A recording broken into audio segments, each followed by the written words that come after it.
30 ദിവസം കൊണ്ട് 6 പാക്ക് വരാൻ വേണ്ടി ഞാൻ കഴിക്കുന്ന ഫുഡുകളിൽ ഇന്ന് 3ാമത്തെ മീല്. പ്രോട്ടീൻ പൗഡർ തീർന്നു പോയായിരുന്നു. അത് പിന്നെ ഒരെണ്ണം മേടിച്ചു. എവിടെയൊക്കെയോ കറങ്ങി തിരിഞ്ഞ് അവസാനം വന്നു. എൻ്റെ 3ാമത്തെ മീലായിട്ട് ഞാൻ കഴിക്കുന്നത് 150 gram rice, 120 gram chicken, 100 gram vegetable.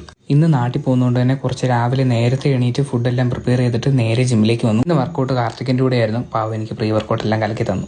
Gym കഴിഞ്ഞ് നേരെ വന്ന് പോസ്റ്റ് വർക്കൗട്ട് മീൽ കുക്ക് ചെയ്ത് കഴിച്ചു. വൈകിട്ട് ബസ്സിൽ പോകുന്നതുകൊണ്ട് എന്താണേലും വിശക്കും. അതുകൊണ്ട് എൻ്റെ മീലിലുള്ള ഓട്സ് മാറ്റി വെച്ച് ഞാൻ അതുകൊണ്ട് ബിസ്ക്കറ്റ് ഉണ്ടാക്കി ബസ്സിൽ പോകുമ്പോൾ കഴിക്കാനായിട്ട്. ഒരാഴ്ച കഴിഞ്ഞ് തിരിച്ചുള്ളതുകൊണ്ട് കിച്ചണെല്ലാം ക്ലീൻ ചെയ്ത് ഞാൻ എൻ്റെ ഫുഡെല്ലാം പാക്ക് ചെയ്ത് നേരെ ഓഫീസിലേക്ക് ഇറങ്ങി. ഓഫീസിലെത്തി കാഫറ്റീരിയയിൽ കൂട്ടുകാർക്ക് വേണ്ടി ഫുഡ് മേടിക്കാൻ പോയപ്പോഴാണ് ഞാനൊരു കാര്യം ശ്രദ്ധിച്ചത്. ഓഫീസിൽ കുറേ പേരെ ഡയറ്റ് മാനേജ് ചെയ്യാൻ പറ്റാണ്ടിരിപ്പുണ്ട്. അവർ ഓഫീസിലെ ക്യാൻറ്റീനിൽ നിന്നാണ് കഴിക്കുന്നത്. അപ്പോൾ ഒരു കാര്യം ഓർത്തു, ഈ ഓഫീസിൽ കിട്ടുന്ന ഫുഡ് തന്നെ ഹെൽത്തി ആയിട്ട് പ്രോട്ടീൻ എല്ലാം മീറ്റ് ചെയ്ത് എങ്ങനെ ഒരു മീൽ പ്രിപ്പയർ ചെയ്യാമെന്ന് ഒരു സീരീസിൽ ഞാൻ പറഞ്ഞുതരാം. ഞാൻ വർക്കെല്ലാം തീർത്ത് ഫുഡെല്ലാം കഴിച്ചിട്ട് ഞാൻ നേരെ നാട്ടിലേക്ക് പോയി. ഇനി നാട്ടിലെ വിശേഷങ്ങൾ അടുത്ത ദിവസങ്ങളിലായിട്ട് കാണാം. ഇന്ന് day 9 of 90 days body transformation series. Hamstrings focus ചെയ്തുള്ള ലെഗ് വർക്കൗട്ട് ആയിരുന്നു. ഈ വീഡിയോ ഇഷ്ടപ്പെട്ടെങ്കിൽ എന്നെ ഫോളോ ചെയ്യണമെന്നൊട്ട് നിർബന്ധമില്ല. ഒന്നെങ്കിൽ നിങ്ങൾ എൻ്റെ പേര് ഓർമ്മിച്ചോളൂ, അല്ലെങ്കിൽ ഈ വീഡിയോ സേവ് ചെയ്തോളൂ. നിങ്ങൾക്ക് എപ്പോൾ ആവശ്യമുണ്ടെങ്കിൽ ഈ വീഡിയോ ഒന്ന് ചെക്കൗട്ട് ചെയ്യാം. സെറ്റ്സ് റെപ്സ് ക്യാപ്ഷൻസിലുണ്ട്. Wheels on direction. ബൈ.